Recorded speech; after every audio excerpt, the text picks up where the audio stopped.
This is the Constitution of India.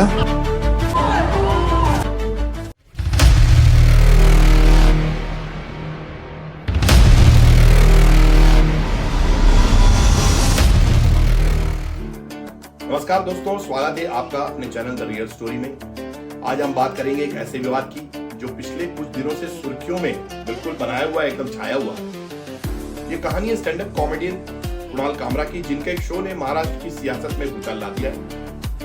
उनके show के बाद शिवसेना कार्यकर्ताओं ने मुंबई के एक स्टूडियो पर हमला कर दिया और अब यह मामला कानून से लेकर सड़क तक पहुंच गया।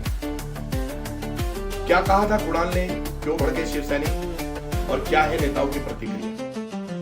आइए इस वीडियो में जानते हैं सारी सच्चाई और कुणाल की बैकग्राउंड रिपोर्ट। कुणाल कामरा कौन है, क्या काम है? दरअसल कुणाल कामरा भारत के सबसे चर्चित और विवादास्पद कॉमेडियंस में से एक है। उनकी तीखी राजनीतिक टिप्पणियां अक्सर उन्हें सुर्खियों में लाती हैं। इस बार मामला शुरू हुआ उनके हालिया शो नया भारत से। जो नया भारत नाम का उन्होंने एक शो शुरू किया जो मुंबई के खार इलाके में द हैबिटेट स्टूडियो में रिकॉर्ड हुआ। यह शो 45 मिनट का था, जिसे कुणाल ने 23 मार्च 2025 को अपने YouTube चैनल पर अपलोड किया। पहले उन्होंने शो किया, वहां कुछ लोग मौजूद थे, उसको बस अपलोड कर YouTube। तो शो में उन्होंने महाराष्ट्र की सियासत पर चुटकी ली। खासतौर पर उन्होंने गाना गाया, फिल्म दिल तो पागल का एक गाना है और उस गाने की पैरोडी है उन्होंने उसमें कही, जिसमें कि मेरी नजर से तुम देखो तो गद्दार नजर वो आए, और ऐसे बोल थे उसमें। बिन नाम लिए ये तंज महाराष्ट्र के डिप्टी सीएम एकनाथ शिंदे पर माना गया, जो 2022 में शिवसेना से बगावत करके बीजेपी के साथ चले गए थे। कुणाल ने यह भी कहा कि शिवसेना पहले बीजेपी से निकली, फिर शिवसेना से शिवसेना निकली, एनसीपी से एनसीपी निकली, एक वोटर को 9 बटन दे दिए, सब कंफ्यूज हो गए। और उसमें इस चुनाव में तो शिवसेना और बीजेपी बड़े वोटों से जीती। कुणाल का ये शो वायरल होते ही एकनाथ शिंदे गुट की शिवसेना भड़क गई। 23 मार्च की रात को शिंदे गुट के कार्यकर्ताओं ने द हैबिटेट स्टूडियो पर हमला बोल दिया। यह स्टूडियो मुंबई के खार वेस्ट में यूनिकॉन्टिनेंटल होटल में है। शिवसेना युवा सेना शिंदे गुट, इसके महासचिव राहुल कनाल की अगुवाई में करीब 20-25 कार्यकर्ता वहां स्टूडियो में पहुंचे। उन्होंने स्टूडियो में तोड़फोड़ की, कुर्सियां तोड़ी, सेट को नुकसान पहुंचाया और कुणाल की तस्वीरें जलाई। राहुल कनाल ने कहा कि यह कानून हाथ में लेने की बात नहीं है, यह आत्मसम्मान की बात है। जब बड़े लोगों पर हमला होता है तो हम जवाब देंगे। हमले के बाद खार पुलिस ने 12 लोगों को गिरफ्तार किया, जिसमें राहुल कनाल भी शामिल थे। लेकिन अगले ही दिन बांद्रा की मजिस्ट्रेट कोर्ट में सभी को जमानत दे दी गई, उन्हें छोड़ दिया गया। इसके बाद जो कार्रवाई होती है उसके बारे में बात करेंगे। जो बृहन मुंबई नगर पालिका है बीएमसी, उसने स्टूडियो में कथित अवैध निर्माण का हवाला देकर स्टूडियो को तोड़ा गया। तो इसे कई लोग सियासी दबाव मान रहे हैं। ये सियासी दबाव क्रिएट करके और वो स्टूडियो तोड़ा गया। इस हमले के बाद कुणाल कामरा ने चुप्पी नहीं साधी। उन्होंने सोशल मीडिया प्लेटफॉर्म एक्स पर एक तस्वीर पोस्ट की, जिसमें वो संविधान की कॉपी पकड़े हुए हैं और लिखा है द ओनली वे फॉरवर्ड, यानी आगे का रास्ता ये संविधान। सूत्रों के मुताबिक कुणाल ने मुंबई पुलिस से कहा कि वो अपने बयानों पर माफी नहीं मांगेंगे, लेकिन कानून का पालन करें, वो कानून के खिलाफ नहीं जाएंगे। दूसरी तरफ शिंदे गुट के एमएलए मूर्ति पटेल ने कुणाल के खिलाफ खार पुलिस स्टेशन में एफआईआर दर्ज कराई है। ये एफआईआर भारतीय न्याय संहिता की धारा 353(1)(b) सार्वजनिक शरारत मतलब और 356(2) मानहानि डिफेमेशन के तहत दर्ज। महाराष्ट्र के जूनियर गृह मंत्री योगेश कदम ने कहा कि कुणाल के कॉल रिकॉर्ड्स और बैंक डिटेल्स की जांच होगी। अब ये मामला आगे बढ़ के कुणाल स्टूडियो पहले तोड़ा, अब उनके बैंक रिकॉर्ड्स की जांच कर रहे हैं। हम पता लगाएंगे इसके पीछे कौन है, मतलब किससे इंस्टिगेट होकर ये इन्होंने कहा।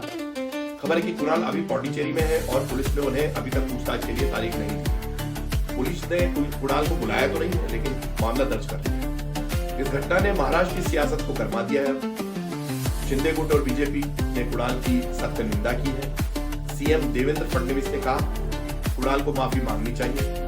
अभिव्यक्ति की आजादी का मतलब अराजकता नहीं है, इस पर कानूनी कार्रवाई जरूर हो। शिवसेना नेता संजय निरुपम ने दावा किया कि यह शो उद्धव ठाकरे के गुट ने फंड किया था। कुणाल राहुल गांधी और संजय राउत के इकोसिस्टम का हिस्सा है। वहीं उद्धव ठाकरे ने कुणाल का समर्थन किया। उद्धव ठाकरे जो शिवसेना के दूसरे गुट के हैं, पूर्व मुख्यमंत्री हैं, उन्होंने कहा कि कुणाल ने कुछ गलत नहीं कहा। गद्दार को गद्दार कहना कोई हमला नहीं है, ये जनता की भावना है।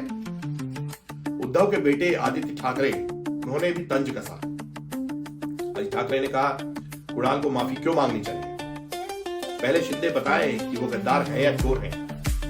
तो खुल के वो भी कह रहे हैं दोनों। समाजवादी पार्टी की सांसद जया बच्चन ने भी कुणाल के पक्ष में आवाज उठाई। वो बोली यहाँ अभिव्यक्ति की आजादी नहीं, सिर्फ एक्शन है। लेकिन शिंदे गुट के सांसद मिलिंद देवरा ने इसे एलिटिस्ट साजिश करार दिया है। अभिनेत्री कंगना रनौत ने भी कहा है कि महिलाओं का अपमान करना, गाली देना कॉमेडी नहीं होती।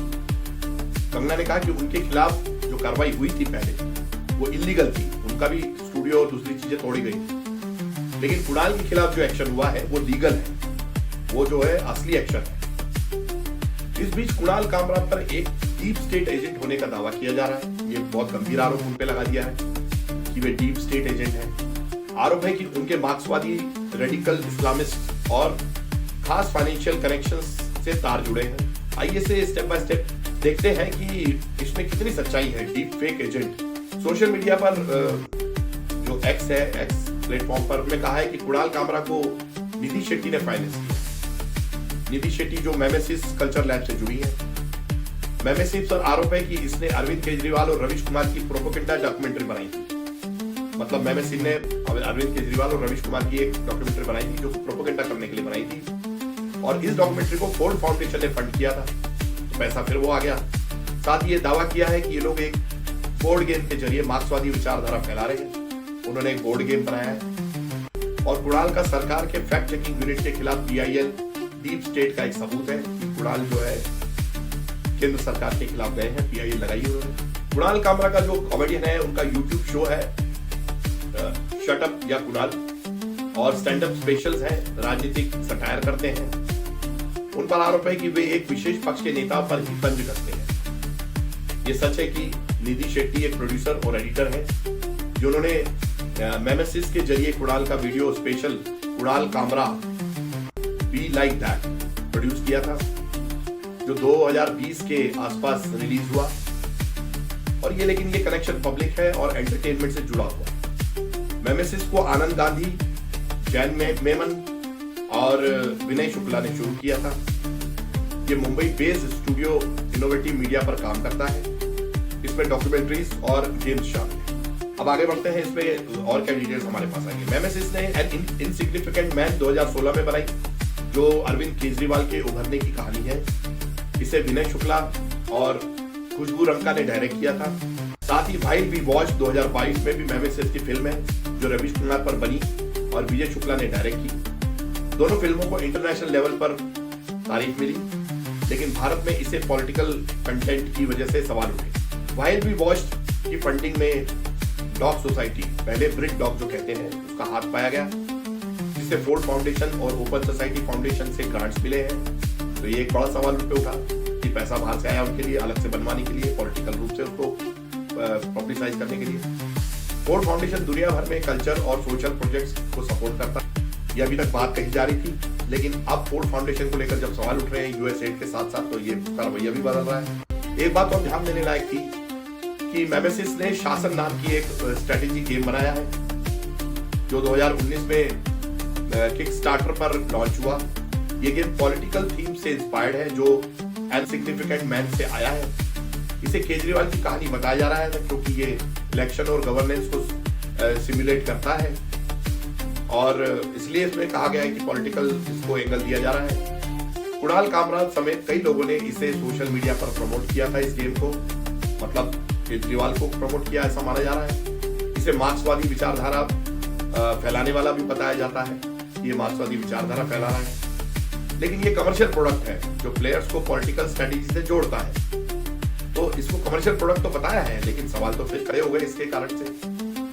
कुणाल ने सरकार के फैक्ट चेकिंग यूनिट के खिलाफ भी PIL की है, ये सब जानते हैं। 2023 में उन्होंने IT नियमों में बदलाव को लेकर चैलेंज किया था, और इसमें जिसमें सरकार को फेक न्यूज चिन्हित करने का अधिकार मिला था, जिसमें कि उनको चैलेंज किया गया। उनका कहना था कि ये फ्री स्पीच को खतरा है। सितंबर 2024 में बॉम्बे हाई कोर्ट ने इस नियम को खारिज कर दिया।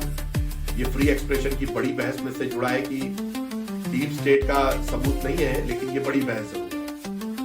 कुणाल पब्लिक इमेज अथॉरिटी का क्रिटिक भी है, जो इस लीगल एक्शन से मेल खाता है, और यही वजह है कि इसे बड़ी साजिश से जोड़ा जा रहा है। एक बड़ा नैरेटिव ये है कि कुणाल, निधि, विनय और नेमेसिस एक ग्रुप है जो मार्क्सवादी प्रोपेगेंडा से युवाओं के दिमाग में जहर भर रहे हैं, लेकिन इसके लिए ठोस सबूत चाहिए। रेडिकल इस्लामिस्ट से कनेक्शन का दावा जो उन पर किया जा रहा है, तो वो उनके उमर खालिद जैसे एक्टिविस्ट से पुराने एक्स पोस्ट के आधार पर संबंध है, उस पर लगे हैं ये आरोप उन पर। कुणाल के फाइनेंशियल कनेक्शंस हैं, लेकिन ये मीडिया प्रोडक्शन के लिए आम है, किसी छिपे नेटवर्क के लिए नहीं है। उनके फाइनेंशियल कनेक्शन है जहाँ से वो उनका पैसा आता है, जाता है, लगता है। अब सब ये विवाद चल रहा था, तो इस विवाद के बाद कुणाल कामरा ने हम होंगे कामयाब की तर्ज पर हम होंगे कंगाल एक दिन नाम से एक नई पैरोडी भी बना दी है। एक दिन पहले की बात है, पर यह पूरा मामला सिर्फ कुणाल और शिवसेना का नहीं रहा। सवाल उठता है कि क्या भारत में राजनीतिक व्यंग की आजादी बची है कि नहीं बची है। पहले भी व्यंग होते थे, पत्रकारों पर हमले होते थे, बहुत सारे कार्टूनिस्ट पे हमले होते थे। शिवसेना ने कानून हाथ में लिया, लेकिन क्या कुणाल का मजाक इतना बड़ा अपराध था कि तोड़फोड़ की जाए, उसको खिलाफ ये सब किया जाए। कुछ लोग कहते हैं कि शिंदे की छवि को नुकसान पहुंचाने की साजिश थी ये कुणाल की, मगर यह आरोप तो पूर्व मुख्यमंत्री उद्धव ठाकरे और उनका बेटा आदित्य ठाकरे रोज लगाते हैं। रोज बोलते हैं कि शिवसेना उनसे तोड़ के बनाई गई। तो सिर्फ कुणाल के समर्थक इसे अभिव्यक्ति की आजादी पर हमला बता रहे हैं। उनका कहना है कि कुणाल पे हमले किए जा रहे हैं, बेवजह अभिव्यक्ति की आजादी नहीं है। स्टूडियो की तोड़फोड़ और बीएमसी की कार्रवाई से यह भी सवाल उठता है कि क्या सत्ता का दुरुपयोग हो रहा है। सच जो भी हो, यह घटना महाराष्ट्र की सियासत और कॉमेडी की दुनिया में लंबे समय तक याद रखी जाएगी। दोस्तों, इधर हम कामरा के शो में तोड़फोड़ और नुकसान की बात कर रहे हैं, उधर कामरा के यूट्यूब चैनल पर भर के पैसों की बरसात हो रही है। कामरा के नया इंडिया एपिसोड में सब्सक्राइबर्स भर के रुपये US dollars, euro, pounds, Australian और कैनेडियन डॉलर्स, यूएई दिरहम बरसा रहे हैं एक तरह से भर के। कामरा के दुश्मनों के लिए इससे बड़ी रश्क की बात और नहीं हो सकती कि कामरा को तोड़फोड़ से जो पब्लिसिटी मिली वो उसके शो से कई गुना ज्यादा है। मतलब नुकसान तो वो जो स्टूडियो वाले का हुआ, लेकिन फायदा में कामरा को जो कई करोड़ों रुपए की पब्लिसिटी मिली, उसके बाद लोगों के डोनेशंस मिल रहे हैं, और एक तरह से कामरा के लिए पूरा जो वाकया था वो बहुत ही फायदे का सौदा साबित हुआ। और इसलिए कामरा जो है अब उसी अपनी बात पर अड़े हुए हैं, और उनका कहना भी यही है कि the show must go on. और ये सब चल रहा था तो तमिलनाडु में एक यूट्यूबर पर फिर हमला हो गया। वो भी वहां की सत्तारूढ़ सरकार के कार्यकर्ताओं ने उन पर हमला कर दिया, उन पर मैला फेंक दिया। तो दोस्तों, ये सब चल रहा है, और ये कुणाल कामरा के ताजा विवाद की कहानी है। तो क्या कुणाल कामरा सही है, या शिवसेना का गुस्सा जायज है, या तमिलनाडु में जो मैला फेंका है किसी पत्रकार पर, आपकी क्या राय है? कमेंट में जरूर बताएं। अगर आपको ये वीडियो पसंद आया तो लाइक करें, शेयर करें, चैनल को सब्सक्राइब करें। अगली बार हम फिर मिलेंगे एक नई सच्ची कहानी के साथ। हमारे साथ बने रहने के लिए आपका बहुत बहुत